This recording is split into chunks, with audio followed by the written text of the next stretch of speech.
why these 30 American products are immediately illegal in Europe. Okay, this one's wild.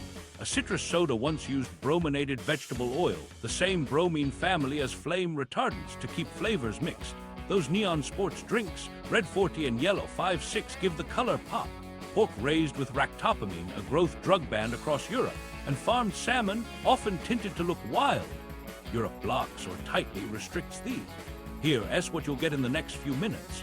30 real products, the exact ingredient that triggers bans or warnings, and the swaps Europe already uses, so you can spot them fast. Watch for the pattern driving it all: color, shelf life, and profit. Ready? Drinks first, where flavor chemistry meets marketing theater. Shock drinks, BVO, titanium dioxide, and dye bombs. Note on dates and decades. We standardized decade formatting throughout as 1940s, 1950s, 1960s, no apostrophes, and ensure years are fully stated, e.g. not 194s or 196s. Start with brominated vegetable oil, or BVO. It's a modified vegetable oil with bromine atoms attached, so it's denser than water and suspends citrus flavoring in sodas. The issue isn't that bromine equals fire. It's that brominated compounds can build up in fat tissue, with case reports of neurological symptoms after heavy intake. The European Union treats BVO as not permitted in foods. In the US, brands used it for decades in citrus sodas, then phased it out under pressure. Some removed it voluntarily years ago, and the FDA moved to ban its use. The why matters. Europe asks, do we need brominated anything in drinks? Companies switch to alternatives like sucrose acetate isobutyrate or glycerol ester of rosin, emulsifiers that do the same job without bromine. The pattern begins: stability over safety margin, until regulators nudge a swap. Now, titanium dioxide, food additive E171. It's a whitening pigment used to make candies, chewing gum, and icing look brighter and more opaque. Europe reevaluated E171 and concluded a concern over genotoxicity couldn't be ruled out for nanoparticles, so they banned it in foods. The US still allows it within limits, considering it generally recognized as safe for certain uses. What's tricky is particle size. Even if a product is nano, you get a distribution that includes tiny particles, and Europe said the uncertainty is the problem. When Europe removed E171, manufacturers leaned on alternatives like calcium carbonate or rice starch coatings. The result? Slightly less blinding whiteness, fewer questions about DNA damage risk. Let's talk dyes. Red 40, yellow 5, yellow 6, the FD and C trio that supercharge drinks and kids' energy levels. In Europe, these synthetic azo dyes come with warning labels about potential effects on activity and attention in children if used, thanks to studies that flagged behavior concerns. Many European brands reformulated with natural colors: paprika, beta-carotene, beet, black carrot, to avoid that label entirely. In the US, you still see Red 40 and Friends in sodas, sports drinks, and powdered drink mixes. Watch the strategy difference. Europe uses a label that hurts sales, so companies switch. In the US, no warning label, so colorful status quo holds, unless a brand markets no artificial colors as a premium claim. Now the caramel color story. Not all caramel is equal. Class III and Class IV caramel colors can contain 4-MEI, a byproduct from certain production methods. Lab tests found variable 4-MEI levels in colas, iced coffees, and dark sodas. California flagged 4-MEI as a carcinogen under Prop 65, which forced reformulation to lower levels. The EU set strict contaminant limits, pushing manufacturers to keep 4-MEI minimal. Here's the subtlety. Companies can make low MEI caramel, but it may cost more or tweak flavor and hue. Again, color uniformity is protected, but only after limits are tightened. Sodium benzoate shows up next. As a preservative, it's useful in acidic drinks, but pair it with vitamin C and under heat or light, trace benzene can form. Years back, several drinks were reformulated to reduce that risk, and many brands now manage recipes and storage to keep benzene formation negligible. Europe scrutinized this combination and pressured changes. The US also addressed it with guidance and monitoring. Yet you still see sodium benzoate across sodas, juices, and flavored waters because it's cheap and effective. Europe often prefers potassium sorbate or clean process answers like cold fill and aseptic techniques. The lesson: if manufacturing invests in process control, you need fewer chemical crutches. Let's map the drink aisle with a quick reality check. A neon sports drink might combine artificial dyes, benzoate, and artificial sweeteners. A citrus soda formerly contained BVO. Many now use alternative stabilizers. A clear lemon-lime soda gets its clarity and persistent bubbles from carefully selected gums, colorants, and acids. Coffee beverages rely on caramel color to look richer than the brew alone. Consumers are buying a taste experience, but also a visual promise: consistent, bright, stable. That consistency is the entire point of additives. What's crazy is how often the European fix is simple. Swap in a different emulsifier, use natural extracts for color, or adjust the process so microbes don't stand a chance without heavy preservatives. There's a cost. Natural colors can fade, shift with pH, or taste earthy. Emulsifier swaps sometimes change mouthfeel. But European shelves prove it's doable at scale when policy nudges industry. Remember the titanium dioxide point? That whitening effect is marketing, not nutrition. With E171 gone in the EU, manufacturers leaned into pearlized sugar coatings with calcium carbonate or just accepted less perfect white. Consumers still bought. That's the pattern. When forced, industry finds an answer and shoppers adapt in a week. Back to dyes and behavior. The science is nuanced. Not every child reacts, and dose matters. Europe didn't wait for perfect consensus. It warned, then industry pivoted. In the US, parents who care hunt for naturally colored or dye-free labels. Same market force, just slower. And energy drinks. Many in Europe tone down color or use carotenoids to dodge extra labeling, while in the US, the look stays loud because the label penalty doesn't exist. Let's zoom in on caramel color again because it hides in plain sight. Class IV gives that deep cola brown. Manufacturers can meet very low 4MEI thresholds using modified processes. When watchdog tests pop up, you'll see quiet retooling. That's the dynamic. Periodic pressure, incremental fixes, same visual outcome. We also can't ignore benzoate and benzene risk management. Modern quality controls minimize formation, but the fact it had to be solved at the process level highlights a theme. Additive interactions can create unintended byproducts. Europe's stance: reduce reliance on combos with known edge cases. Alternatives include ascorbate controls, different preservatives, or refrigeration and aseptic packaging. Costs move upstream to manufacturing rather than downstream into consumer body. Here's the first pattern synthesis for drinks. Color stability, foam, cloudiness, and clarity are engineered, not accidental. The EU's approach says if the stabilizer raises questions, BVO, titanium dioxide nanoparticles, certain caramel processes, then pick a safer route or trigger a warning that makes the market choose for you.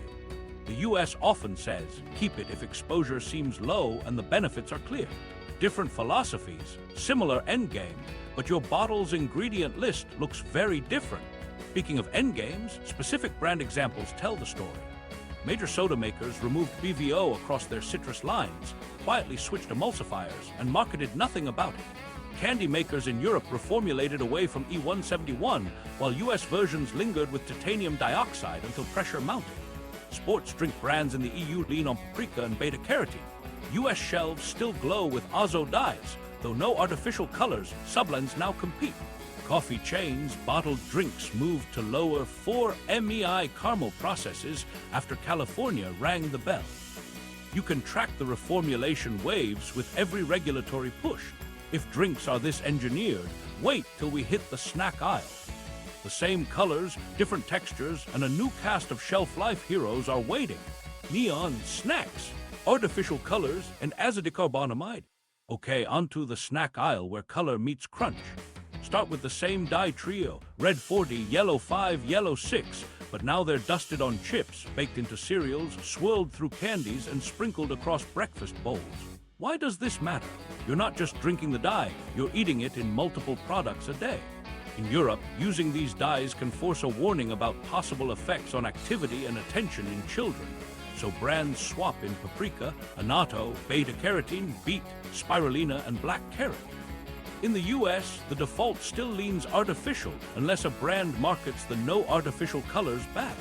Notice how this one plays out in cereals. Bright marshmallow hues and rainbow rings often rely on synthetic colors stateside.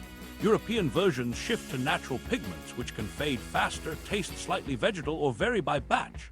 That variability is exactly what big brands tried to engineer out for decades. But here's the pattern. When a warning label threatens sales, color purity suddenly becomes negotiable and natural solutions get funding. Now the yoga mat chemical, azidicarbonamide or ADA. It's a dough conditioner and bleaching agent that improves rise and texture in commercial bread, buns, and some flatbreads. It can also act as a blowing agent in foamed plastics, hence the nickname. The EU bans ADA in food. Several other countries restrict it heavily. In the US, it's allowed within limits, though public pressure pushed many chains and bakeries to remove it. What's crazy is the fix isn't exotic.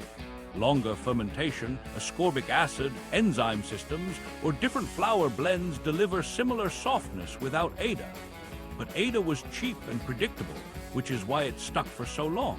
Remember this detail: ADA can break down to semicarbazide under certain conditions. Regulators debated relevance and exposure, but Europe took a no-thanks stance. US manufacturers that dropped ADA didn't see sales collapse. Most shoppers barely noticed until you tell them. That's the broader point. Process shortcuts are invisible until someone points at the label. Let's talk preservatives with longevity goals. BHA and BHD are antioxidants that keep fats in cereals, chips, and snack mixes from going rancid. They stabilize oils in high-surface area foods where oxygen sneaks in. The EU doesn't ban them outright, but sets tighter limits and pushes manufacturers to justify use. Stateside, you'll still see BHD added to packaging to preserve freshness, or BHA in ingredient lists for shelf-stable cereal. Natural alternatives exist: mixed tocopherols, rosemary extract, ascorbyl palmitate, but they can be pricier, add flavor notes, and sometimes don't last as long. The trade-off is real: longer shelf life versus cleaner labels. Slide over to propylparaben, a preservative that pops up in tortillas, pastries, and some snack cakes. In cosmetics, parabens got hammered by public concern over endocrine disruption. Europe restricted certain parabens in cosmetics and scrutinized food uses too. Propylparaben saw tight limits and, in practice, broad avoidance. In the US, it's allowed in foods at low levels. Brands that operate globally often reformulate tortillas for Europe using calcium propionate, cultured wheat, or fermentation-based antimicrobials. Same shelf life target, different chemistry. Here's TBHQ, tertiary butylhydroquinone. It's another antioxidant that protects fats in crackers, instant noodles, and microwavable snacks from oxidation. The EU permits TBHQ with strict limits. Many European labels avoid it by choosing oils with better oxidative stability, nitrogen-flushing packages, or tocopherol blends. In the US, TBHQ remains common because it works, it's cheap, and it slices waste. But snack manufacturers that run a premium clean line will quietly swap TBHQ out to win label-sensitive shoppers. Zoom out and you'll see the color plus shelf life equation everywhere. A cheese-flavored chip gets its neon tint from yellow 5-6 or paprika. Its crunchy stability gets help from BHD or TBHQ. A kid's cereal sparks with red 40 but resists staleness thanks to BHD or oxygen barrier packaging. A soft tortilla stays pliable with propylparaben or cultured dextrose and resists mold with propionates. Each additive has a job. Europe's playbook is either cap it, replace it, or rethink the process so you need less. This next one takes it further. Azidicarbonamide sits at the intersection of appearance and process efficiency. It bleaches flour to a consistent look and strengthens dough so factories can run fast.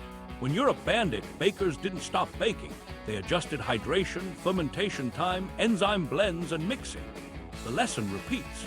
If policy nudges toward precaution, industry unlocks a toolkit it already had. What's crazy is how shoppers accept slightly duller hues and shorter dates when the brand story is clear. European snack packs often lean on matte, natural tones and shorter best-by windows. American packs shout with high saturation color and 6-month shelf lives. Neither is inherently better. The difference is the risk tolerance embedded in the rules. Let's connect back to behavior concerns. The link between artificial dyes and hyperactivity isn't binary, but the possibility, especially in sensitive kids, triggered Europe's warning label rule. That label is a market weapon.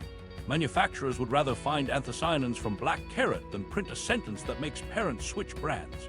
In the US, concerned parents do that work themselves, scanning for dye-free claims and choosing premium line. Remember the packaging angle too. Some US cereals keep BHT not in the cereal, but in the package liner to preserve freshness indirectly. That distinction helps with perception, but still reflects the same goal: suppress oxidation at every step. European producers lean on low-oxygen packing, barrier films, and oil selection to dial down the need for synthetic antioxidants. Micro-story time. A national bread line dropped Ada after public outcry, replaced it with ascorbic acid and enzymes, and barely missed a beat. Shelves stayed stocked, texture stayed soft, and most consumers couldn't tell. That's the pattern hiding in plain sight. Lots of additives are convenience choices, not necessities. So what should you watch for on labels? For colors, FD and C Red 40, Yellow 5, Yellow 6 versus Paprika oleo resin, turmeric, annatto, beet, spirulina extract, or fruit and vegetable juice for color. For dough conditioners, azidicarbonamide versus ascorbic acid, enzymes, or longer fermentation. For antioxidants, BHA, BHD, TBHQ versus mixed tocopherols or rosemary extract. For preservatives, propylparaben versus cultured wheat, calcium propionate, or vinegar-based systems. Now here's where the pattern breaks a bit. Natural colors aren't perfect. Turmeric can taste earthy, beet fades, spirulina hates heat, and black carrot shifts with pH. That's why the US sticks with synthetics, predictability under abuse conditions. Europe accepts more variability and forces process controls that protect quality without the same chemical crutches. The takeaway from neon snacks is simple. In Europe, warning labels and additive bans moved the market to natural colors and process fixes.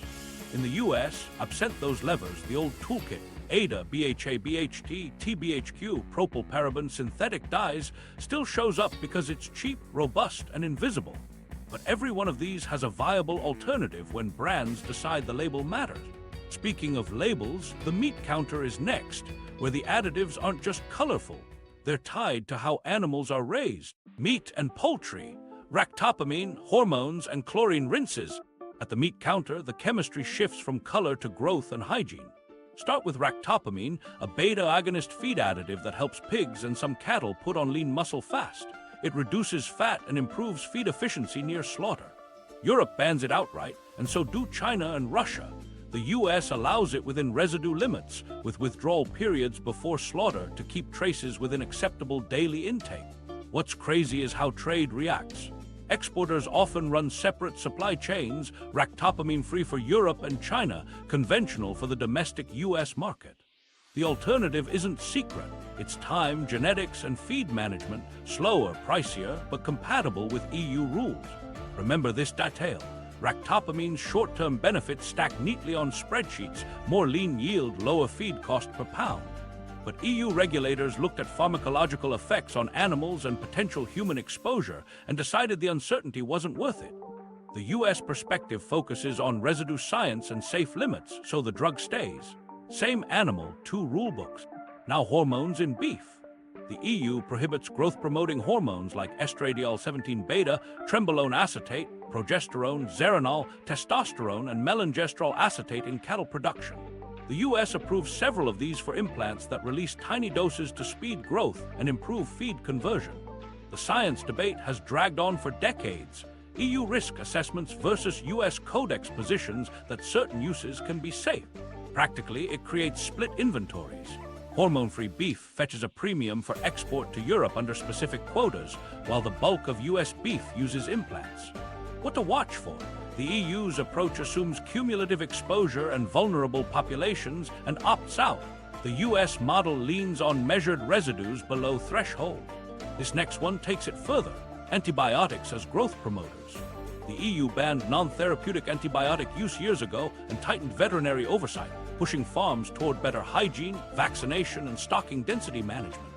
The US removed medically important antibiotics from over-the-counter feed uses and shifted to veterinary oversight, steering away from growth promotion in name. But metaphylactic and prophylactic uses still occur under vet direction. The pattern here is antimicrobial resistance risk versus short-term productivity. Europe pushes management fixes. The US narrows indications, yet keeps more therapeutic flexibility. Chlorine-washed chicken is the symbol everyone fights about. In US processing plants, poultry carcasses often get an antimicrobial rinse, chlorine, parasitic acid, or other approved agents to reduce pathogens like Salmonella and Campylobacter. Europe rejects the concept of clean at the end, focusing on farm-to-fork hygiene.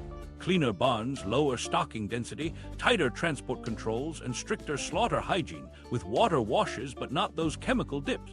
EU law allows certain decontaminants in narrow cases, but chlorine baths are a non-starter. Both systems aim at the same endpoint, low pathogens, but choose different stages to enforce. Europe spends upstream, America doses downstream. Here's a detail people miss. US antimicrobial rinses aren't a safety cheat code. They reduce risk but don't erase bad practices. Plants still rely on hazard analysis, temperature controls, and interventions through the line. The rinse is a final hurdle, not the whole safety plan. Europe's critique is that the rinse can mask systemic issues, build a system that doesn't need it. Mechanically tenderized beef is another quiet risk split. In the US, processors use needles or blades to pierce tougher cuts, improving tenderness. If surface bacteria get driven inside, a rare steak could act like ground beef inside out. The US now requires labels that identify mechanically tenderized beef and include cooking guidance, reach higher internal temperatures. Europe takes a stricter stance on labeling and handling, and restaurants lean away from undercooking any needle tenderized cuts. The lesson: processing steps add invisible hazards unless labeling and cooking adjust.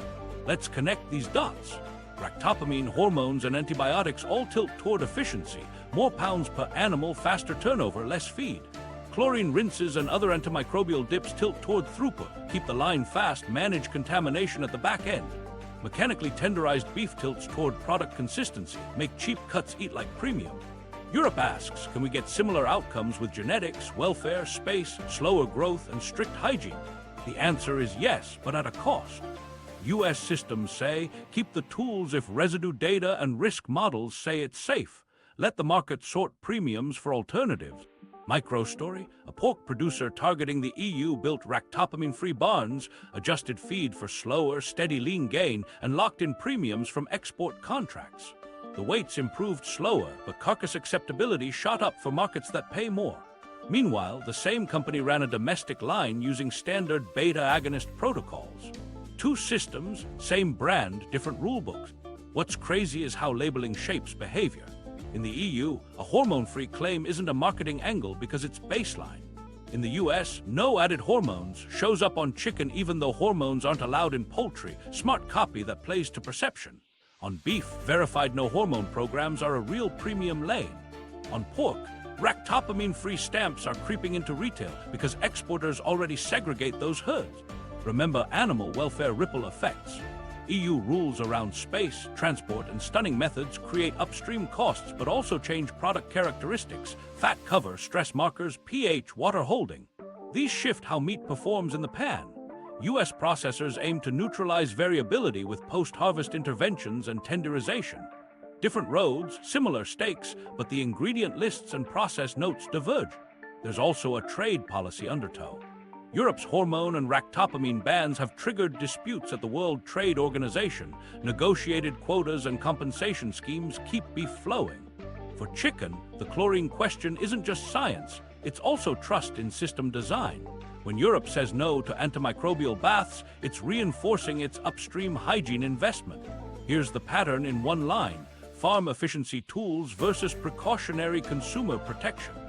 Add a second line: end-of-line pathogen reduction versus end-to-end hygiene design.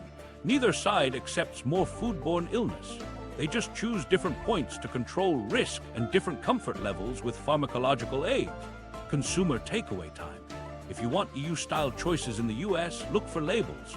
No ractopamine on pork, no added hormones on beef with third-party verification, no antibiotics ever or raised without antibiotics programs, and avoid mechanically tenderized steaks if you like them rare. If you're in Europe, those choices are often baked into the rules, which is why you won't see the claims shouted on packs. One last bridge to seafood. You might think fish dodges these land-animal issues, but the theme continues: appearance tweaks and processing steps that make products look fresher or more premium than they are. Color, shine, and shelf life don't stop at the meat counter. They put on fins and keep swimming. Seafood, synthetic salmon color, and carbon monoxide tuna. Seafood looks simple on ice, but the color tells a bigger story. Start with farmed salmon. In the wild, salmon get their pink from eating krill and other crustaceans rich in astaxanthin.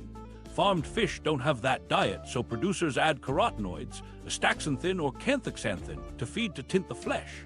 The EU allows specific pigments at controlled levels and requires clarity around color added where relevant. In the US, color added disclosures also exist, but most shoppers don't see feed formulations. They just see salmon that looks right. Notice how this one is about marketing as much as nutrition. The pigments are versions of what wild salmon would consume, but the dose and uniformity are engineered. Europe's controls focus on maximum inclusion rates in feed and safety data for the pigments themselves, including eye and tissue deposition studies for canthoxanthin. US rules set permitted color additives and labeling requirements, but don't apply the same precautionary framing. The outcome is similar-looking phthalates, created by very different regulatory philosophies. What's crazy is how granular this gets. European feed labels use established ranges for astaxanthin to hit a target flesh color, often measured on a Salmofan scale. Yes, there's literally a color fan. Producers calibrate dose by life stage and water temperature because pigment deposition changes with growth rate.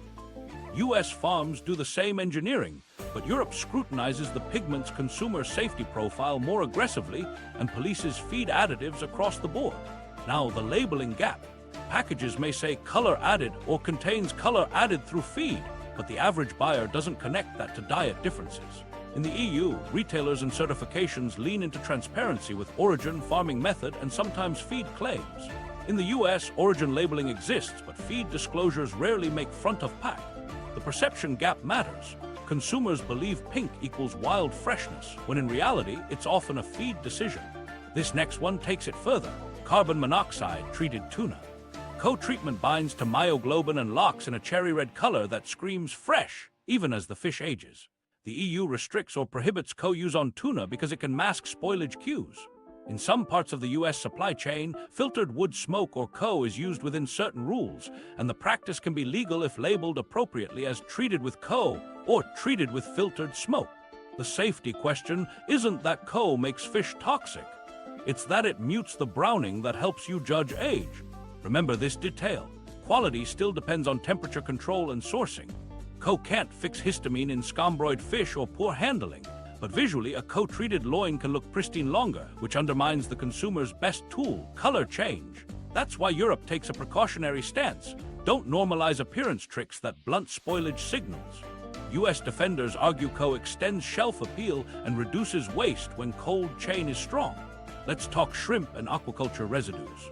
The EU runs aggressive border checks for antibiotics, pesticides, and contaminants in imported farmed shrimp, often issuing rapid alerts and rejections.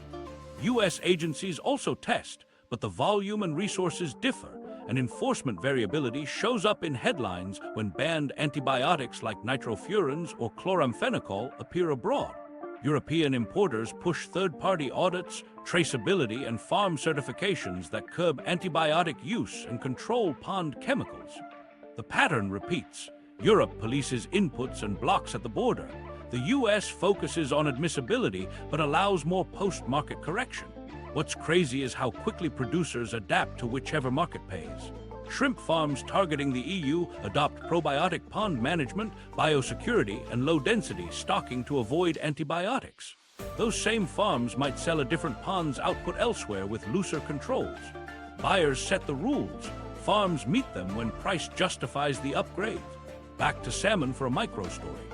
A farm trying to sell into Scandinavian retailers adjusted feed astaxanthin down to hit a lighter, natural pink after consumer panels said ultravivid looked fake. They accepted slower pigment deposition and calibrated harvest windows so flesh color matched expectations. That's a feedback loop.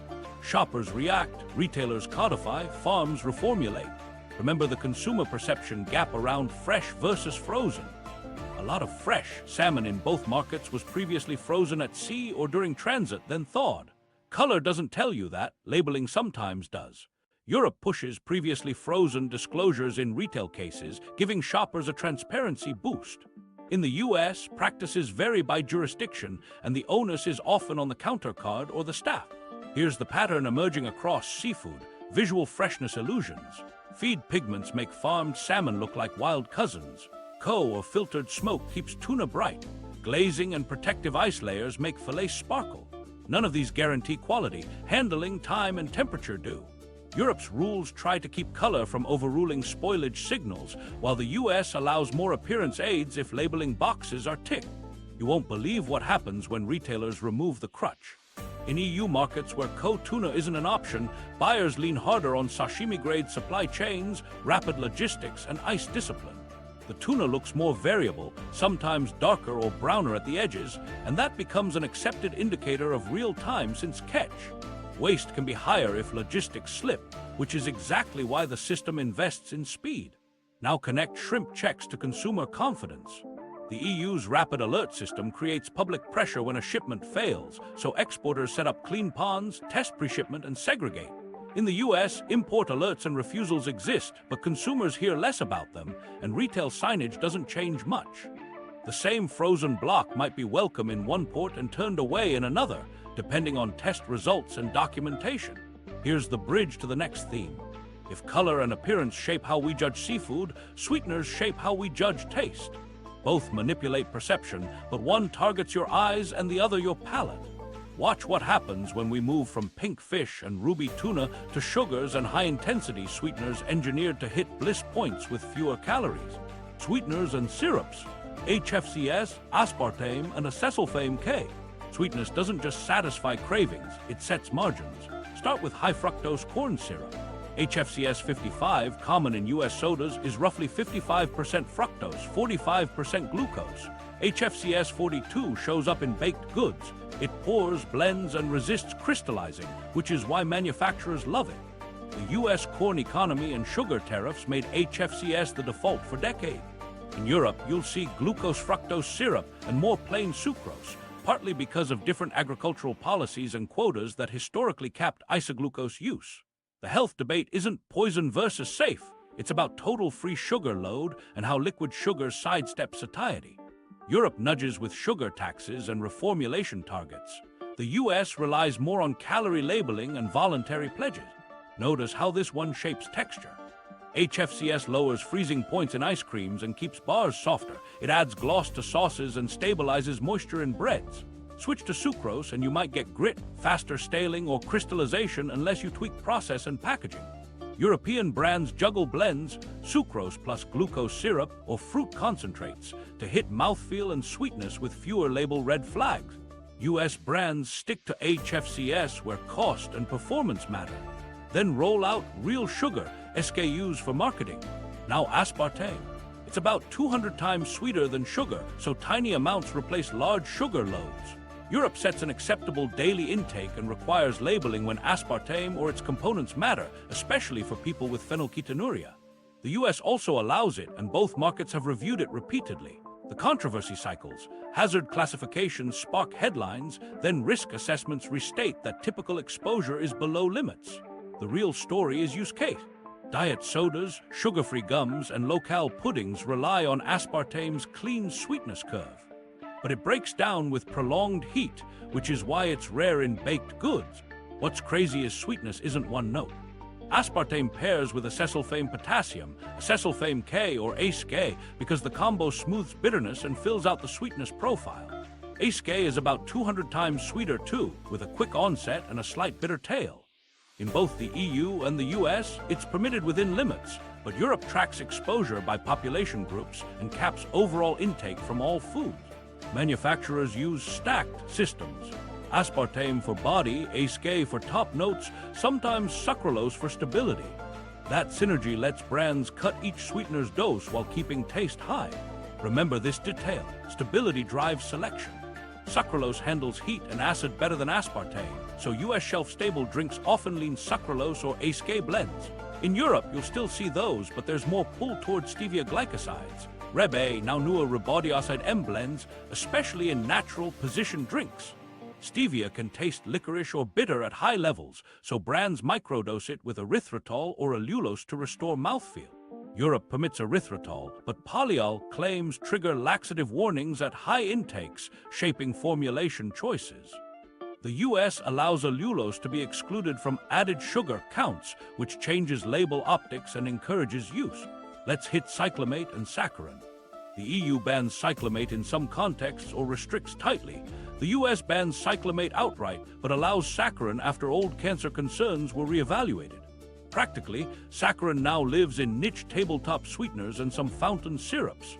It's less common than aspartame, ACE, or sucralose in mainstream products. Europe's conservative stance on cyclamates and tight exposure modeling means manufacturers default to aspartame, ACE, or stevia depending on category. The pattern is clear. Europe sets intake ceilings that push diversification. The US lets market preference decide until a big review forces change. Now, the syrup decisions beyond HFCS. European confectioners often use glucose syrup derived from wheat or corn to control crystallization without piling on fructose, then balance with sucrose for flavor. US confectioners lean HFCS or invert sugar for moisture control. Bakers use malt syrups, molasses, or honey to color and feed yeast.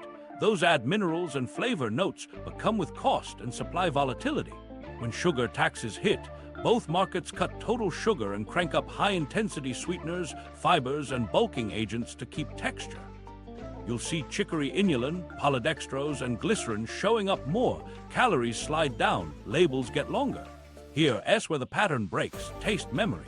Consumers can detect tiny shifts in sweet curves. Aspartame-heavy sodas feel round and finish clean. Sucralose blends pop sweet up front and linger differently. Stevia builds slowly and can fade fast. Europe's warning labels for colorants forced reformulation in snacks. For sweeteners, the push is softer. Sugar reduction targets, front-of-pack nutrition scores, and retailer demand. US brands juggle calorie counts and taste tests. If a diet relaunch gets panned, it reverts in months.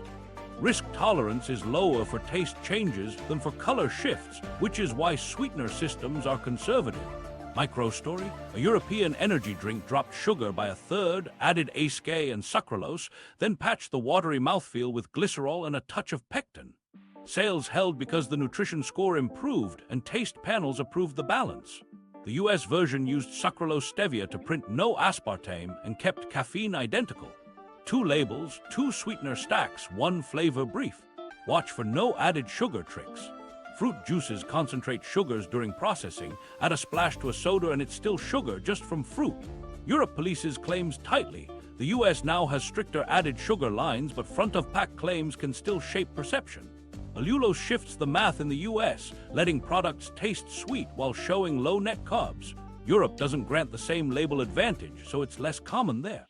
Consumer takeaway: if you want EU-style choices in the US, scan for sugar reduced with stevia, or blends that list ACE and sucralose instead of only aspartame.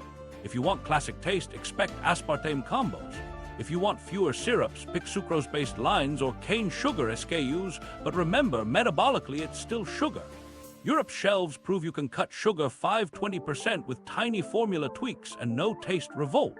The US can too, but only when marketing and retailer targets make it worthwhile. Speaking of invisible engineering, the next aisle takes us back to structure.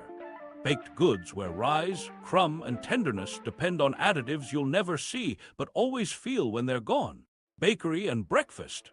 Potassium bromate, aluminum additives, and phosphates. Bread seems simple: flour, water, yeast, but the modern loaf is a chemistry project. Start with potassium bromate, a dough improver that strengthens gluten and boosts oven spring so factory bread rises tall and uniform. It oxidizes dough during mixing and baking, then should convert to harmless bromide. The problem is should. Trace bromate can persist after baking, and it's classified as a possible carcinogen. Europe and Japan banned it. The US still permits it, though many big bakeries moved away to avoid headlines. The swap isn't exotic. Ascorbic acid, enzymes like fungal amylase and glucose oxidase, or longer fermentation all build structure without bromate. Notice how this one rewards process, not powder. Bromate lets you rush weak flour through high-speed lines and still get a proud dough. Without it, you tweak water absorption, increase autolyse time, let dough rest longer, and use enzyme blends to coax gluten into shape. The bread looks the same, but the path there is slower and a touch pricier. Europe's stance basically says, pay those costs up front. US plants weigh cost, consistency, and legal allowance. If bromate can be kept below detection, some stick with it, others reformulate to be safe. Now aluminum-based leavening. Sodium aluminum phosphate and sodium aluminum sulfate show up in pancakes, waffles, biscuits, and cake mixes as part of double-acting baking powder. They give a delayed CO2 release so batters hold bubbles on the griddle. The debate isn't that aluminum turns breakfast into metal. It's chronic exposure and neurological concerns in sensitive groups. Europe narrows aluminum additive uses and caps exposure. Many EU mixes lean on non-aluminum systems like monocalcium phosphate paired with sodium acid pyrophosphate. In the US, aluminum leavening remains common because it's dependable in warm batters and high-moisture doughs.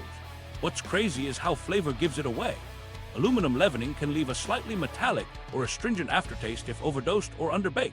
Non-aluminum systems taste cleaner but require precise timing so you don't lose lift before heat sets the crumb. That's why pancake houses guard batter pH and resting time. European products build in that precision. US mixes often choose the wider operating window aluminum provides because the goal is foolproof rise for anyone, any pan.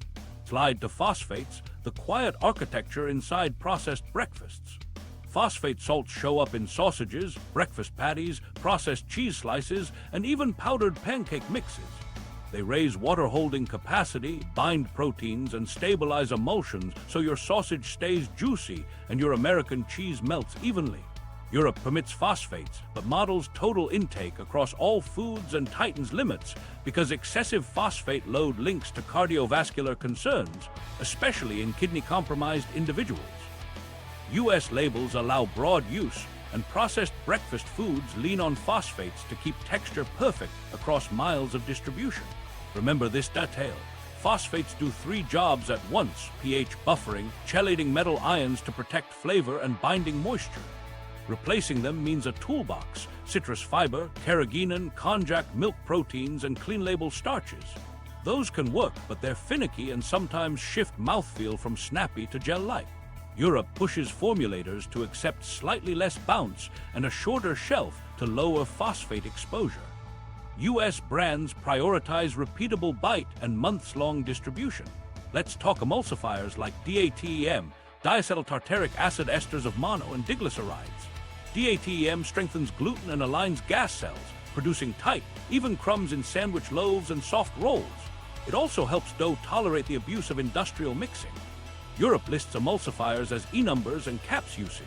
Recent studies probing emulsifiers, effects on the gut barrier, and microbiome prompted manufacturers to trim doses or switch to enzyme systems.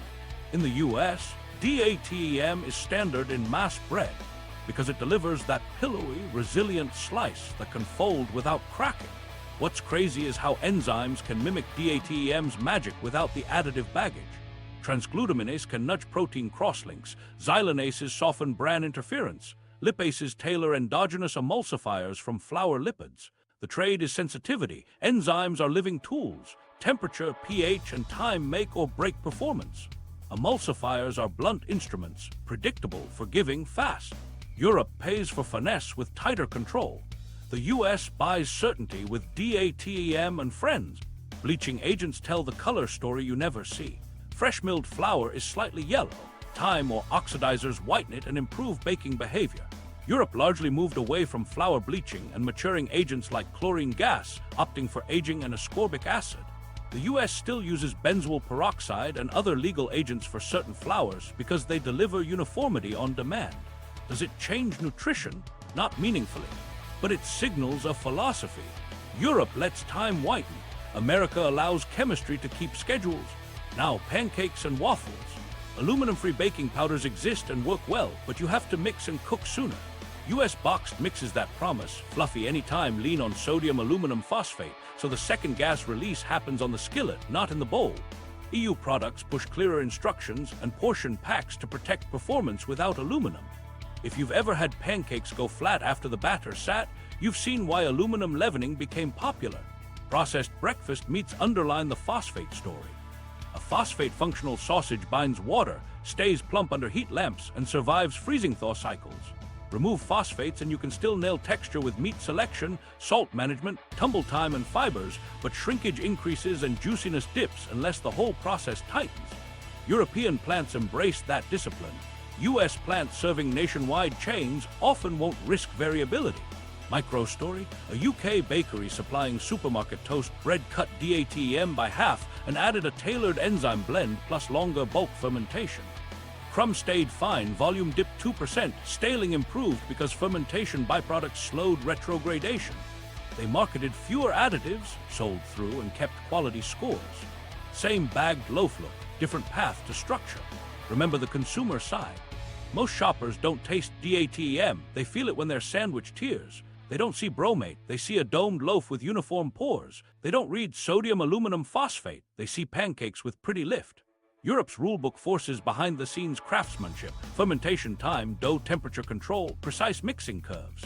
The US allows additives to buy wider process windows so factories can run harder and faster. Here's the pattern, texture and rise optimized beyond what Europe's comfortable with. Bromate guarantees spring, aluminum leavening guarantees late lift, phosphates guarantee juiciness, DATEM guarantees crumb strength, bleaching guarantees color uniformity. Europe answers with process, enzymes, and limits. The US answers with permitted additives and throughput. Consumer takeaway time. If you want EU-style bakery choices in the US, look for no bromate, aluminum-free baking powder, and breads highlighting long fermentation or sourdough. Scan for DATEM and choose loaves that list enzymes and ascorbic acid instead. For breakfast meats and processed cheeses, pick products calling out no added phosphates or shorter ingredient lists and expect a slightly different bite. If you prefer the classic pillowy texture and all-day pancakes, you'll likely see DATEM, sodium aluminum phosphate, and phosphates on the back panel. Speaking of sneaky ingredients, pantry sauces and heat-and-eat meals add another layer. Preservation, packaging chemistry, and label strategies that keep dinner stable long past its natural timeline. Condiments and packaged meals, nitrites, MSG, and BPA. Open your fridge door and you'll see the preservation playbook. Start with nitrites and nitrates in cured meats, bacon, deli ham, hot dogs. Sodium nitrite sets that rosy color and blocks botulism. Nitrate stretches the effect as a reservoir, especially in slow cures. The catch is nitrosamines, which can form when nitrite meets amines under high heat or certain conditions. Europe tightens the screws with lower maximum nitrite levels and requires ascorbate or erythorbate in many cures because these inhibit nitrosamine formation. The US allows higher ceilings in some categories and relies on processing controls.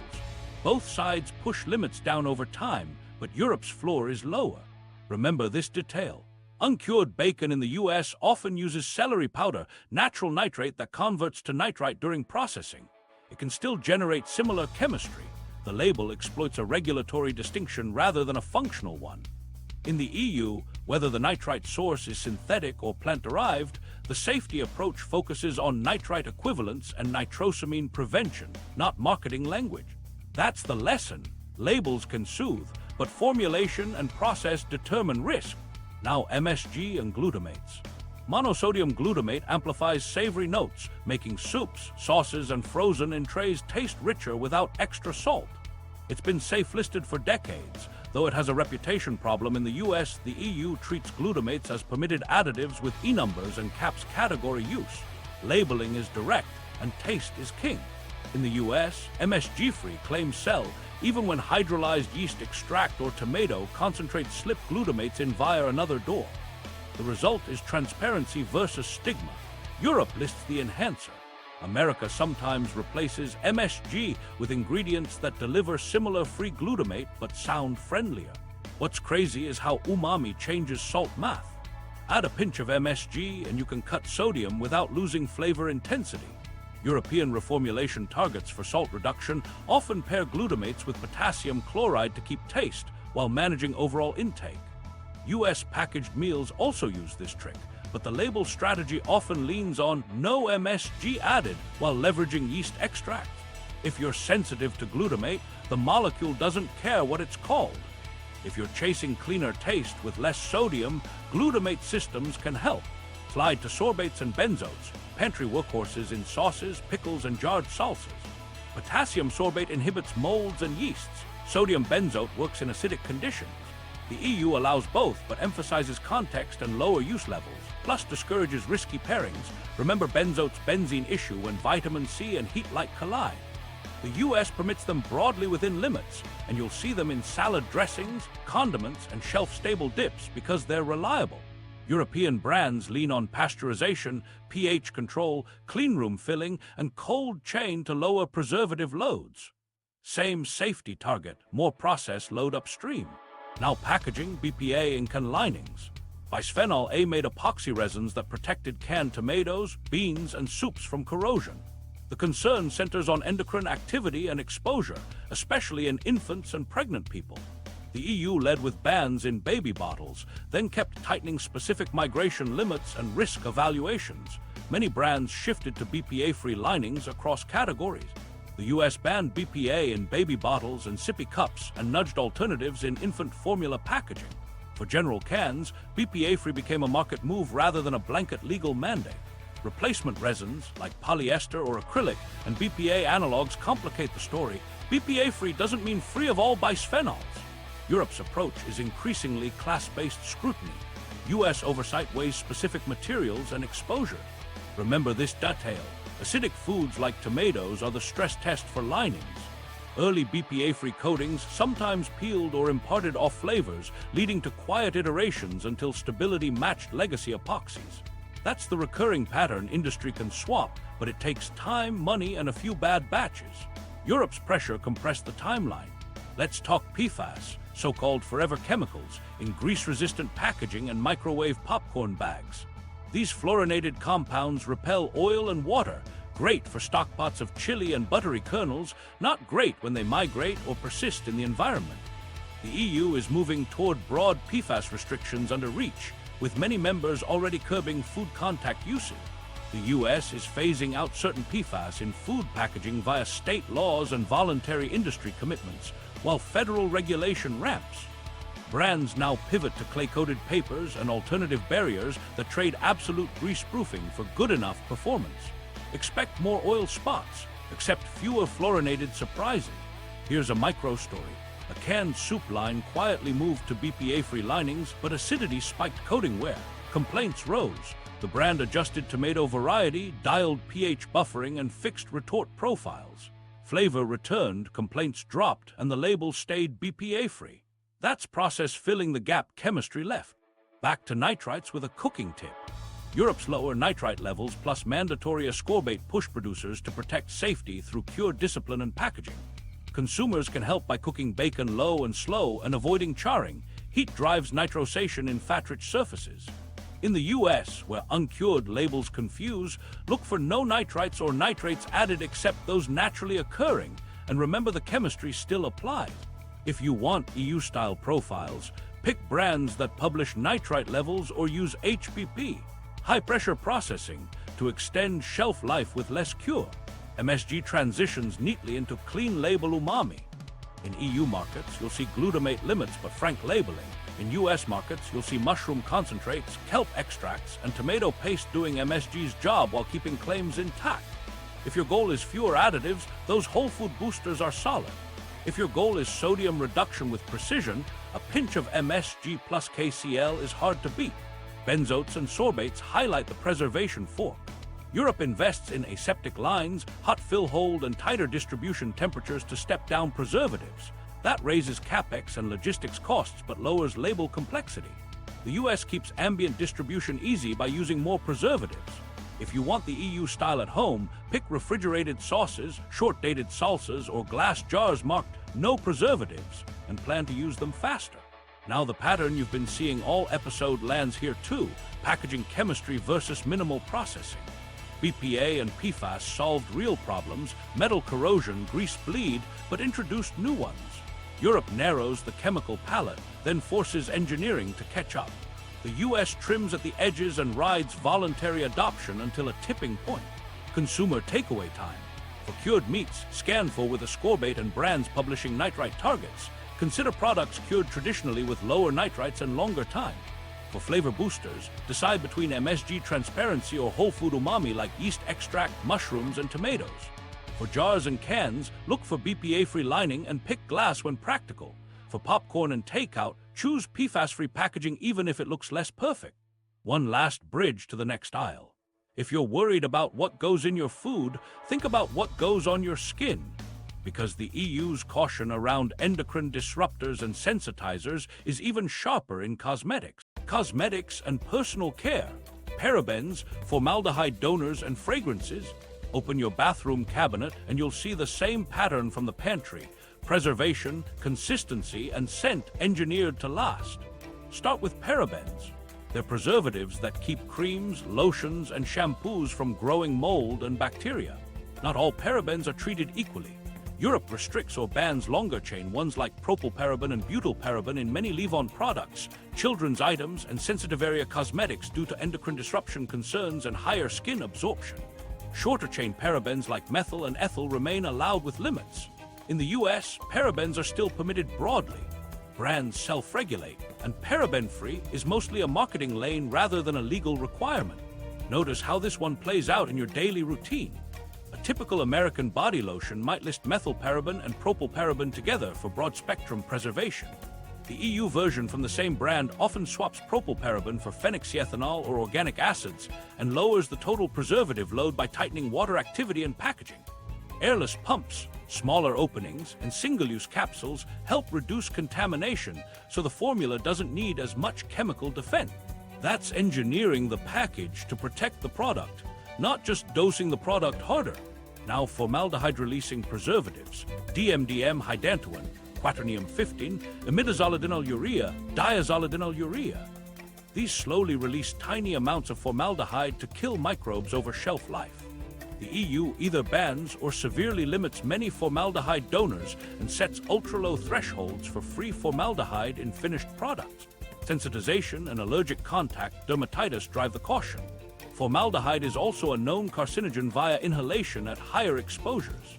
In the US, several of these have been phased down by major brands due to lawsuits and consumer pressure, but they haven't been uniformly prohibited. If you've ever had a leave-in treatment sting or a scalp itch from a keratin smoothing product, you've brushed against this risk zone. Remember this detail. Formaldehyde-free salon treatments sometimes rely on methylene glycol or other aldehyde precursors that release formaldehyde under heat. The EU targeted the functional outcome, formaldehyde presence, rather than clever ingredient names. US enforcement has gotten stricter, but salon chemistry still lives in a grayer zone than retail aisle shampoos. The practical fix is clear. Ditch donors, use alternative preservative systems, and design formulas with lower water activity or more robust packaging. It costs more and may shorten open jar lifespans, but reactions drop. Triclosan deserves a quick stop. It was once the antibacterial hero in soaps and toothpastes. The EU clamped down early in cosmetics and limited it to very specific concentrations and uses. The US later banned Triclosan from most consumer antiseptic hand soaps when it couldn't prove superiority over plain soap and water for everyday use. Toothpaste uses Titan too. Many brands replaced it with chlorhexidine in medical settings or simply leaned on surfactants and hand-washing technique. The broader point: when the benefit case collapses and resistance or endocrine questions rise, Europe moves first. The US follows with a longer runway. Now fragrances and phthalates. Fragrance mixes are protected as trade secrets in the US, so fragrance can hide dozens of compounds. Some of those historically included phthalates like diethyl phthalate DEP to help scents last on skin. Other phthalates such as DBP or DEHP raised bigger red flags for reproductive toxicity. The EU bans or restricts several phthalates in cosmetics, lists 26 common fragrance allergens that must be disclosed when present above tiny thresholds, and keeps expanding that allergen list. The US doesn't require that granular allergen disclosure for cosmetics, so sensitive users have less info to avoid triggers. In practice, European perfumes and lotions print limonene, linalool, citral, coumarin, and more on the box. US versions stick with fragrance unless voluntarily transparent. What's crazy is how disclosure changes formulation. If you must list allergens, perfumers reformulate to lower those components below trigger thresholds or design around them entirely. It pushes toward different naturals, refined fractions, or captive molecules with cleaner allergen profiles. In the US, without disclosure pressure, the incentive is weaker. Longevity and signature scent dominate, and DEP can still appear in some products because it's effective and cheap.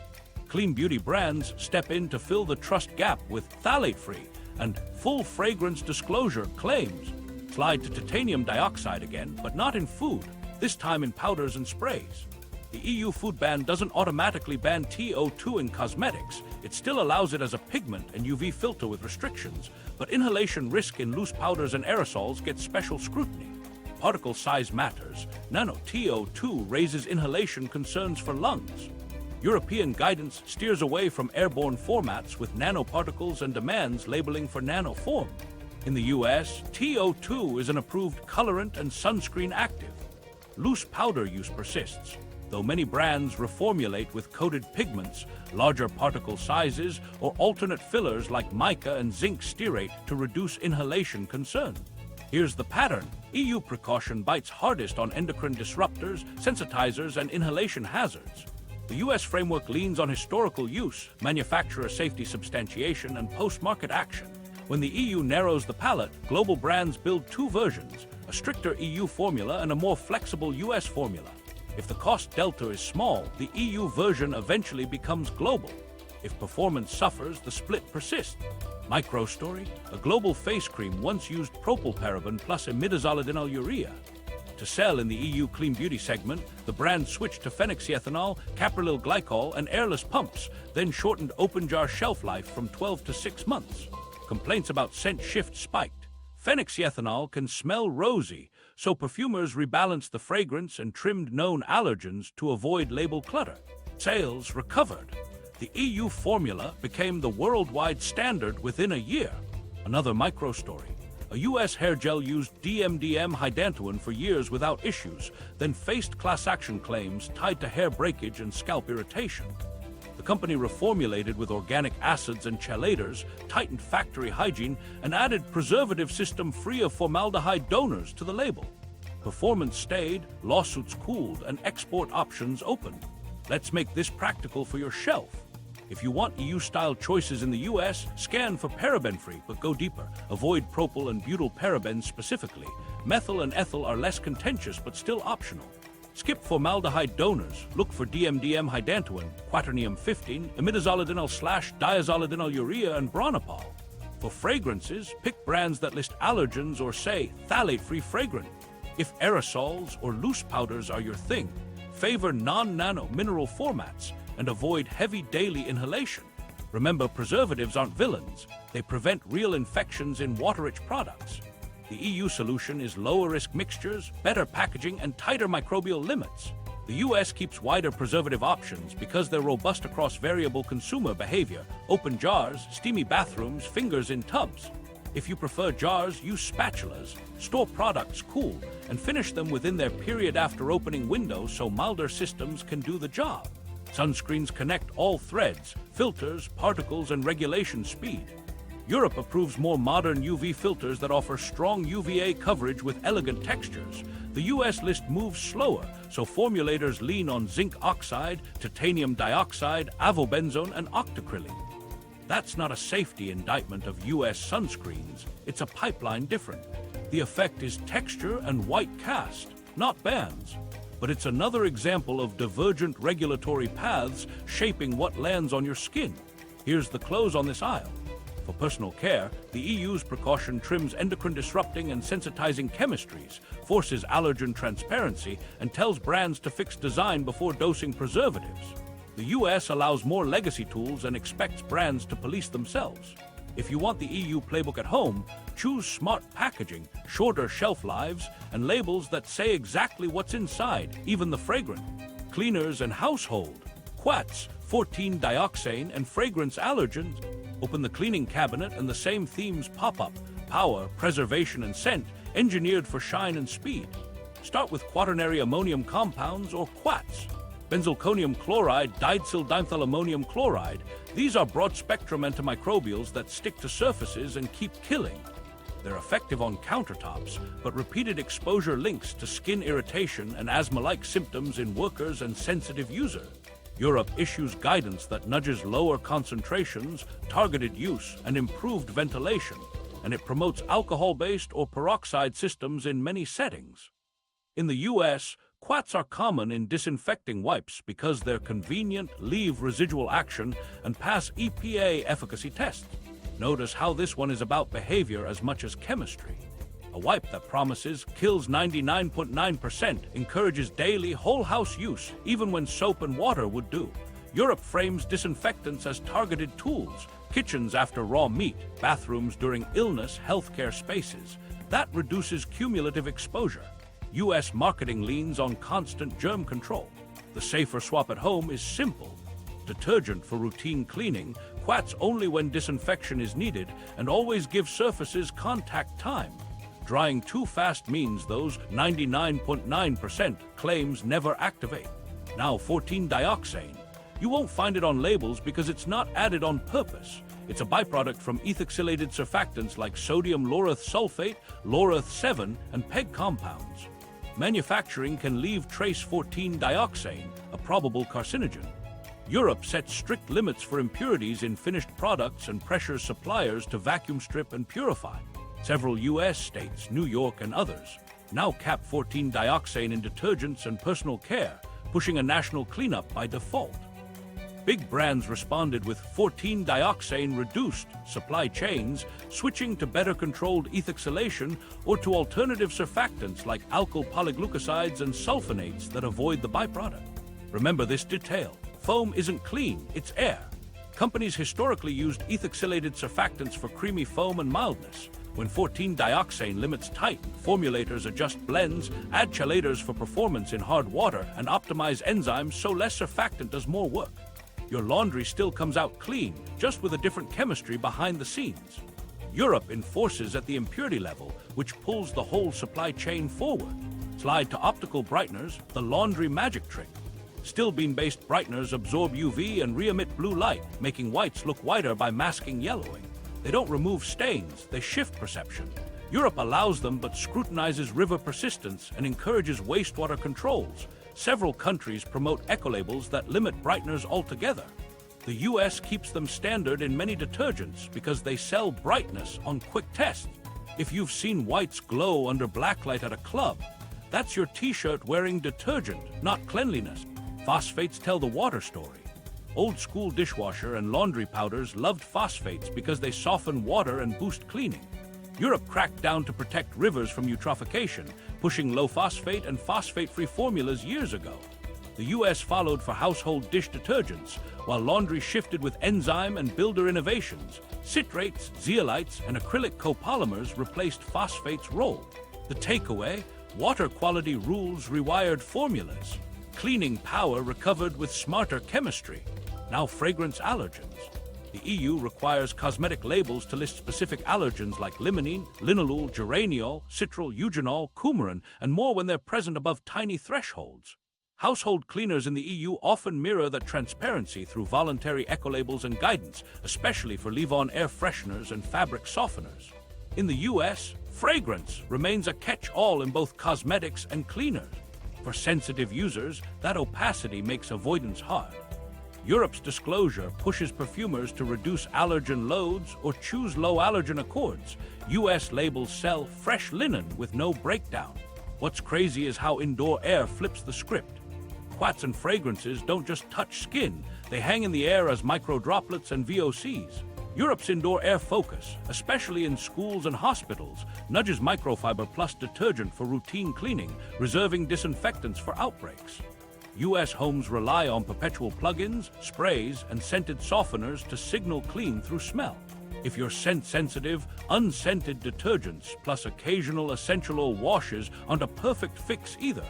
Some natural terpenes oxidize into irritants in ozone-rich indoor air. The most reliable path is truly fragrance-free plus ventilation. Back to 14-dioxane with a quick micro-story. A major detergent maker rebuilt its surfactant train to hit sub-ppm 14-dioxane for EU benchmarks, then rolled the cleaner supply to US plants to simplify logistics. Marketing barely mentioned it. The benefit was regulatory headroom and export-ready SKUs. Cost per load rose pennies. Water biodegradability improved. No one missed the old foam texture after 2 weeks. Let's talk disinfectant contact time because labels hide the trick. Many quat wipes require surfaces to stay wet for 5-10 minutes to hit their claims. In practice, most people swipe and dry in 15 seconds. Europe's guidance emphasizes either alcohol sprays that flash fast for certain bugs or full wet contact for quats when needed, not both everywhere. Practical fix at home. Pre-clean with detergent, then apply disinfectant and re-wet as needed to maintain contact time, or choose an EPA list end product that matches your use and timing habits. Air fresheners and fabric softeners wrap fragrance with fixatives. Some softeners use quats to reduce static and deliver scent capsules that burst over days. The EU's ecolabels cap biocides and mandate biodegradability thresholds. Many European consumers skip softener altogether to cut chemicals and preserve towel absorbency. In the US, softener is a laundry identity. Fresh equals perfume. If you want the EU route, try wool dryer balls, lower odor detergents, and vinegar rinses for mineral control in hard water. Here, S where the pattern snaps into focus. Europe protects indoor air and waterways by tightening impurities like 14-dioxane, disclosing fragrance allergens, limiting phosphates, and reframing disinfectants as scalpel tools. The US optimizes consumer convenience, residual quats, heavy fragrance, optical brighteners, so the home looks and smells clean with minimal habit change. Both clean your counters and clothes. One leans on process and transparency, the other on performance optics. Consumer takeaway time. If you want EU-style choices, pick fragrance-free or low-allergen labeled cleaners, use plain detergents without optical brighteners, choose phosphate-free dish tabs with enzymes, reserve disinfectants for illness and raw meat messes, and check state-driven limits for 14-dioxane. Those SKUs signal cleaner surfactant systems. For laundry, microfiber, and low-temp enzyme cycles, cut chemical load and save energy. For indoor air, ventilate during and after cleaning. Skip constant plugins and favor short ingredient list. Remember, clean isn't a smell or a shine, it's removal of soil and microbes appropriate to the job. Europe's rules push that idea into products. You can do the same at home by changing when and how you use the bottle in your hand. Supplements and over-the-counter. Melatonin, yohimbine, and DMAA. Supplements live in a gray zone where food meets drug, and that regulatory split gets sharp across the Atlantic. Start with melatonin. In the US, it's sold over the counter as a dietary supplement in gummies, tablets, sprays, 3 mg, 5 mg, 10 mg like it's vitamin C. In much of Europe, melatonin is treated as a medicine. Lower dose versions may be available behind the counter or by prescription only, depending on the country, because it's a hormone that affects circadian rhythms, puberty signals, and next-day alertness. The practical effect is dosing discipline. European rules funnel you through a healthcare check. US shelves let you self-titrate at will. Notice how this one changes use patterns. Americans often take melatonin nightly for months, sometimes stacking with magnesium and L-theanine. European guidance tends to frame melatonin as short-term, jet lag support or prescribed sleep onset therapy with specific timing, 30 to 60 minutes before bed at low dose, because more isn't better. Kids are the flashpoint. US parents can buy berry-flavored melatonin gummies. European regulators restrict children's access to physician-supervised contexts. If you want an EU-style approach stateside, start low. 3 to 1 mg, and use sparingly to reset, not sedate. Now yohimbine. It's an alkaloid from yohimbe bark, historically positioned for libido and fat loss. Yohimbine hydrochloride is a pharmacologically active drug in Europe, often prescription only due to cardiovascular and psychiatric side effects, elevated heart rate, blood pressure spikes, anxiety. In the US, yohimbe bark and yohimbine appear in some supplements, sometimes with murky labeling and variable potency. That variability is the problem.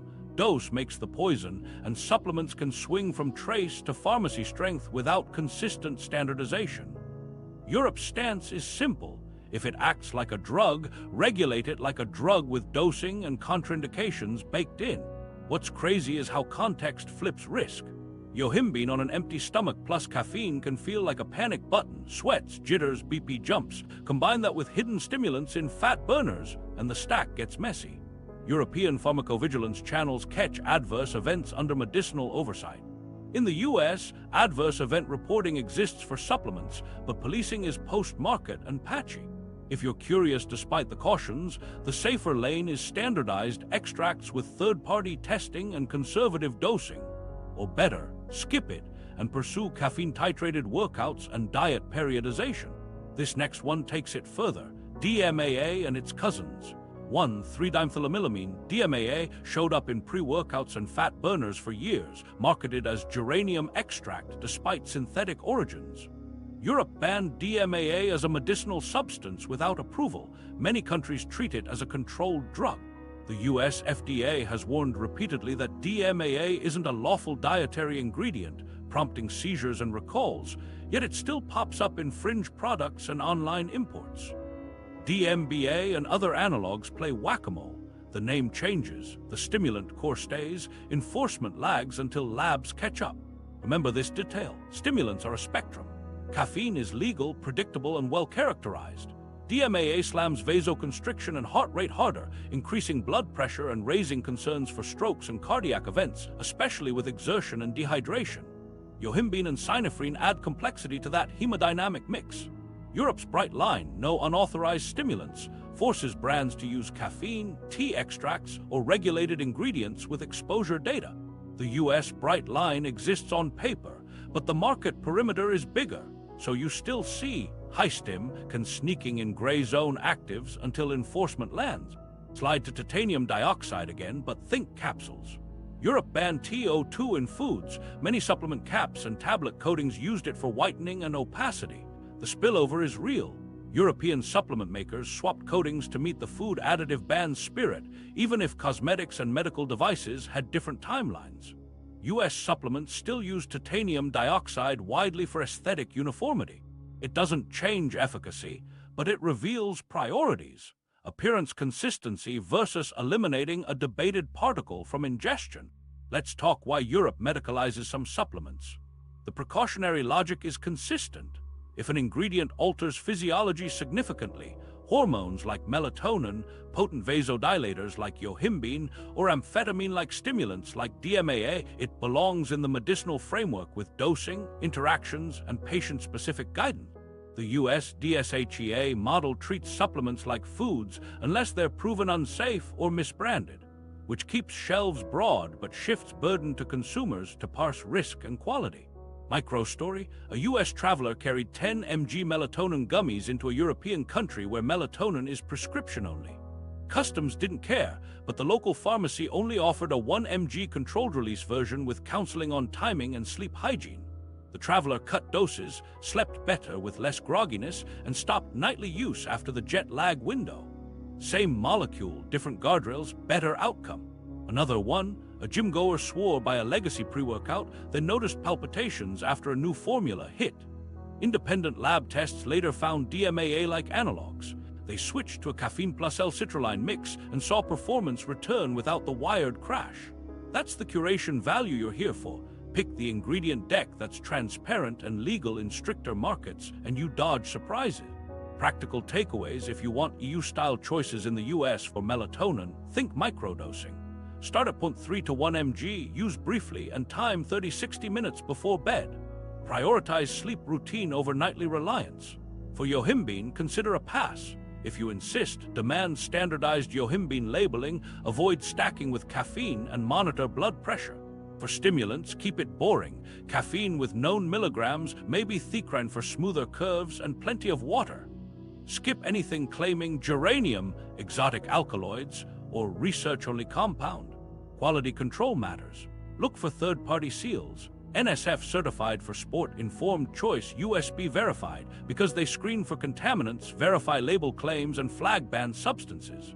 Europe's medicinal pathway bakes those checks into approval. In the US, you build your own safety net by picking audited brands. If a product would be illegal on EU shelves, ask why you need it in your bloodstream.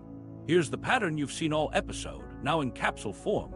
Drug-like effects treated as food in the US versus medicinal oversight in Europe.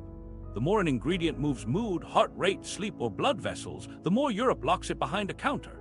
In the US, shelves stay open until enforcement catches up. If you want the precautionary version of this aisle, choose transparency, proven actives, and the lowest effective dose, and let training, diet, and sleep do the heavy lifting. Rapid fire round: 10 quick cases you've probably missed. Rapid fire time: 10 quick cases that reveal the same playbook in miniature. First, potassium sorbate versus natamycin in cheeses. In the US, sorbate is a go-to mold inhibitor on shredded cheese and rinds. Europe often favors natamycin, a natural antifungal from streptomyces, applied to the surface with strict rules so it doesn't penetrate too deeply.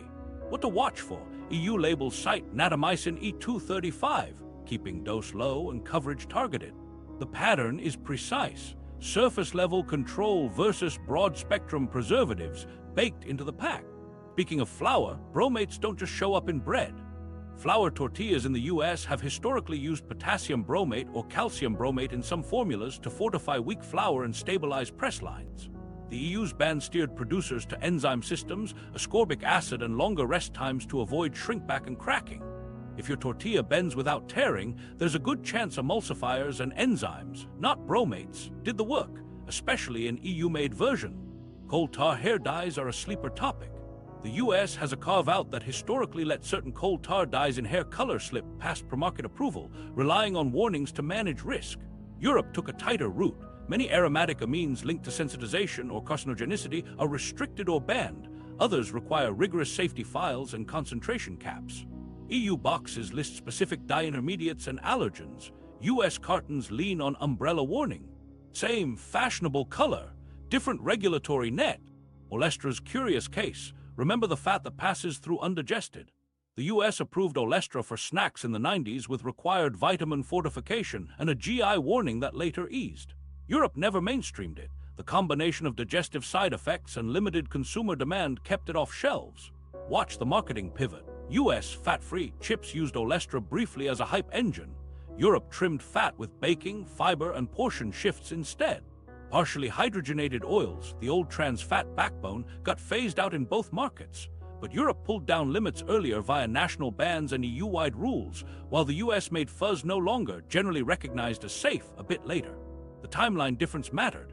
European margarines and spreads retooled faster with interesterified and high oleic oils, then exported those formulas. US SKUs followed, but the lag shows how policy speed sets reformulation speed. Sodium aluminum phosphate makes a comeback in cake mixes. US never fail mixes rely on aluminum-based acids for delayed gas release. Europe pushes non-aluminum leavening systems and clearer instructions to keep cakes lofty without the metallic aftertaste risk. Look for aluminum-free as a quality signal in US premium mixes. That's the EU influence creeping in. Titanium dioxide in gum and candy coatings hit Europe's exit door. When the EU banned E171 in foods over genotoxicity uncertainty, dragées, pearls, and glossy white mints swapped to calcium carbonate, rice starch, or silica blends. The US still allows TO2, though momentum is shifting. If your gum shell is slightly creamier than pure paper white in Europe, that's the reformulation artifact you're seeing. Code 2 stunning versus electric stunning in poultry sounds like farm policy, but it shows up in texture and bleed quality.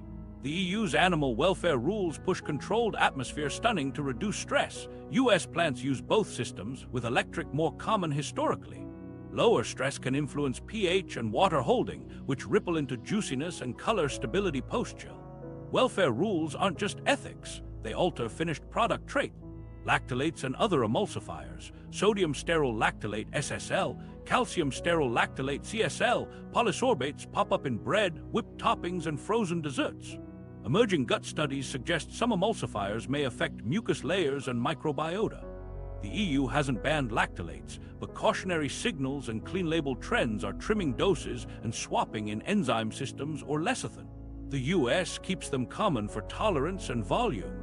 No emulsifiers, breads compensate with time and technique. Sulfites in dried fruit and wine close this sprint. Europe mandates strict labeling thresholds. 10 mg/kg or more of sulfites must be declared and manages maximums by product category. The US requires labeling for sensitive individuals too, but EU enforcement is famously strict, with border checks and producer audits. Practically, European dried apricots without sulfites go brown faster. US bright orange usually signals sulfiting. If you're sensitive, EU labels make avoidance easier. In the US, read closely and favor unsulfured callouts. Let's stack these 10 to see the spine. Cheese preservatives, targeted natamycin versus blanket sorbate. Tortillas, enzymes and process in the EU instead of bromate shortcuts. Hair dyes, EU ingredient by ingredient restrictions and allergen transparency instead of a broad carve-out. olestra, no appetite for GI trade-offs, so Europe chose different fat strategies. Trans fats. Europe's earlier crackdowns pulled global fats toward high oleic and intesterified systems sooner. Cake mixes, aluminum-free leavening reflects a willingness to sacrifice some foolproof elasticity for tighter mixing and baking discipline. White coatings, ditch TO2 and accept slightly less glow. Poultry stunning, welfare rules shifting physiology and downstream quality. Emulsifiers, early caution on gut interactions nudges dose cuts and enzyme swaps. Sulfites, firm thresholds create visible differences on the shelf and clearer routes for sensitive consumers. Notice how each example ties back to the trilogy we've been tracking: color, shelf life, growth or process efficiency, plus a fourth pillar we've surfaced: consumer transparency. The EU keeps pushing interventions upstream: fitter processes, clearer labels, tighter ingredient palettes. The US respects those moves, but often waits for decisive risk consensus or state-level pressure before industry shifts en masse. Micro-story bundle. A confectioner reformulates white dragées for the EU, finds the calcium carbonate shine looks artisan, and rolls that aesthetic worldwide as a premium cue. A cake mix brand launches an aluminum-free line, then quietly lowers aluminum across the portfolio after customers prefer the cleaner taste. A bakery testing SSL-free buns leans into long fermentation, gains flavor points, and sells 48-hour rise as the hero. A poultry processor adopting CO2 stunning for EU contracts measures fewer broken wings and better yields. Then keeps the system for domestic lines because the math works. Consumer playbook. If you want EU-style picks in the US, cheese, natamycin over heavy sorbate, or buy wedges and grate fresh. Tortillas and bread. Enzyme or long ferment claims, no bromate, fewer emulsifiers. Hair color. Brands with EU-compliant dye lists and allergen breakdowns. Snacks, skip olestra. Choose baked or portion-controlled fats, oils and spreads. High oleic, non-hydrogenated, intesterified when needed. Cake mixes. Aluminum-free baking powder, fresher prep. Candy and gum. Titanium dioxide-free shells. Expect creamier white. Poultry. Welfare certifications that signal controlled atmosphere stunning. Bread and desserts, fewer emulsifiers or enzyme-focused labels, dried fruit and wine, sulfite levels disclosed, pick unsulfured if sensitive. Here's the bridge to our synthesis. Line up these 10 against the earlier heavy hitters and the pattern shouts back. When regulators turn warning labels and bans into market levers, industry finds workable alternatives fast. When rules stay permissive, legacy chemistries persist because they're cheap and consistent. Next, we're going to name that pattern and show why Europe says no while America says it depends. Pattern synthesis. Why Europe says no while America says it depends. Step back and the same spine runs through every aisle. Europe forces upstream fixes, the US tolerates downstream additives if exposure looks low. The names change, BVO, nitrites, parabens, quats, but the logic repeats. Europe asks, can we reach the goal with fewer uncertain chemicals, clearer labels, and tighter processes? If yes, it nudges or mandates. The US asks, do current levels meet safety thresholds and preserve affordability and choice? If yes, it allows. And lets markets segment for clean alternatives. The first big difference is the precautionary principle versus risk-benefit math. Precaution says when doubt remains, genotoxicity can't be ruled out for E171, endocrine signals hint at risk for certain parabens, nitrosamine formation is plausible, bias toward restriction and demand better substitutes or processes. Risk-benefit says quantify exposure, model margins of safety, and keep useful tools if risk stays below concern. That's why Europe banned titanium dioxide in food and the US hasn't. Why Europe blocks ractopamine outright and the US sets residue limits. Why Europe trims nitrites harder and pairs them with ascorbate mandates. Labeling is the second lever. Europe weaponizes labels to push reformulation without banning everything. The classic case is synthetic azo dyes with a child activity warning. Companies dodge the warning by reformulating with natural colors.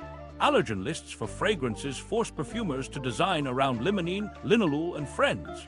Front-of-pack nutrition scores and sugar targets nudge sweetener system. In the US, labeling often operates as a marketing playground. No MSG added while using yeast extract, uncured while relying on celery powder, fragrance as a catch-all. Transparency in Europe becomes a design constraint. Opacity in the US becomes a brand asset. Enforcement timing is the third divide. The EU builds fast feedback loops, rapid alerts, border rejections, category caps, and periodic reevaluations under EFSA and REACH. When shrimp shipments test hot for antibiotics, the tap closes until systems improve. When contaminants like 4-MeI or 14-dioxane cross thresholds, limits tighten swiftly. The US largely works post-market. Warnings, guidance, targeted recalls, and litigation channel behavior, while states sometimes jump first. Prop 65 pushed 4-MeI down. New York's 14-dioxane limits reshaped detergents nationally. The result is steady, centralized pressure in Europe versus a patchwork that eventually converges in the US when enough heat builds. Now the industry playbook. Reformulate for Europe, maintain legacy formulas in the US where cost and performance are optimized, then gradually harmonize when scale favors the stricter version. We watched it with trans fats, BPA in many categories, BVO, and titanium dioxide in some candies. Brands don't love dual inventories. They support 2-ingredient supply chains, 2 quality systems, and 2 label sets, so they collapse to a single global formula when substitution is cheap and performance similar. If the alternative is expensive or changes taste texture, the split persists, sold as premium clean in the US and normal in the EU. This creates a consumer illusion. Americans often think clean costs extra. Europeans assume clean is baseline. The truth is both markets can deliver safer profiles. Europe pays with process, logistics, and sometimes shorter shelf life. The US pays with tolerated additives and the need for label literacy to self-select stricter options. Let's shape the patterns you've seen into 4 recurring pillars: color and appearance. Europe reduces optical illusions that can mislead, dye warnings, TO2 bans in food, Tuna restrictions. The US allows more appearance engineering with labeling. Substitute path. Natural pigments, except hue drift, use clear processes that don't need whitening. Shelf life and stability. Europe trims benzoates, sorbates, TBHQ, BHA, BHD, and phosphates by investing in aseptic lines, cold chains, and enzyme systems. The US leans on antioxidants, preservatives, and builders to hedge long distribution. Substitute path. Nitrogen-flushed packs, barrier films, refrigeration, shorter best buy. Growth and efficiency aids. Europe rejects ractopamine and growth hormones, narrows antibiotic uses, and avoids chemical rinses as a structural safety crutch. The US accepts pharmacological tools with residue limits and disinfection steps. Substitute path. Slower growth, genetics, welfare improvements, tighter hygiene end-to-end. Transparency and sensitizers. Europe forces fragrance allergen disclosure, trims formaldehyde donors and certain parabens, and heightens scrutiny for inhalation risks. The US relies on voluntary, free-from badges and litigation to police worst offenders. Substitute path. Clearer labels, smarter packaging, lower-risk preservative blend. Economics underwrite every choice. Additives keep lines fast, products uniform, and prices low. Process upgrades require capital, training, and tighter tolerances. But the cost delta often shrinks at scale, which is why post-ban performance usually recovers. The risk delta is the open question. Europe's model assumes low probability, long-tail harms and sensitive subgroups deserve broad protection. The US model assumes quantified risk is manageable and consumer choice should persist. Where does this leave you? With a practical filter. If an ingredient is banned or capped in Europe, there's likely a functioning alternative. If a label triggers warnings in the EU, there's a reason brands avoid it there. If a category needs an additive to survive ambient shipping for months, a refrigerated or short-dated version will likely carry fewer preservatives. If a stimulant or hormone-like supplement is a medicine in Europe, treat it with the same caution in the US, even if it sits next to multivitamin. One more pattern worth catching: the interaction risks. Benzene formation from benzoate plus vitamin C under heat light, nitrosamines from nitrite and high heat, microplastic nanoparticle inhalation from powders, or gut barrier friction from certain emulsifiers. None of these were single-ingredient bad actors. They were system-level issues. Europe prunes combinations by design and forces mitigations like a scorbate with nitrite. The US often manages those with guidance and testing, then trims when watchdogs or states push. Here, how to apply the EU lens without relocating. favor products that disclose more. Allergen lists, specific preservatives, processing notes like HPP or aseptic. Choose natural colorants and accept slight fading. It's a sign the brand avoided dye warnings you'd see in Europe. Pick aluminum-free baking powders, no bromate breads, phosphate-reduced meats, and BPA-free. Cans from companies that name the replacement resin. For seafood, prefer sashimi-grade supply chains, previously frozen, disclosed products, and no co-treatment. For salmon, origin and farming method matter more than shade. In supplements, keep doses low, ingredients boring, and third-party seals visible. If the EU treats it like a drug, don't free-pour gummies. Finally, remember taste and texture are trainable. The first week without titanium white candy shells, neon chips, or softener-heavy laundry might feel less perfect. By week 2, your baseline resets. That's the hidden power of Europe's approach. Change the default and preferences follow. In the US, you can simulate that shift by changing what you buy. So why does Europe say no while America says it depends? Because Europe designs for uncertainty and sensitive users up front, using bans and labels to steer industry. America designs for quantified risk and consumer choice, using limits, guidance, and markets to evolve formulas. Neither path is reckless. They're different answers to the same question. How much wiggle room do we give chemistry before we ask for a better way? Across color, shelf life, and growth aids, Europe funds process and transparency while America tolerates additives if exposure stays low, yielding two versions of the same products. If you want the stricter playbook at home, use the EU tells. Natural colors, aluminum-free, no bromate, phosphate-light, BPA-free with named linings, and third-party tested supplements. Subscribe for more ingredient deep dives, then watch the next episode where I map hidden label swaps brands hope you miss.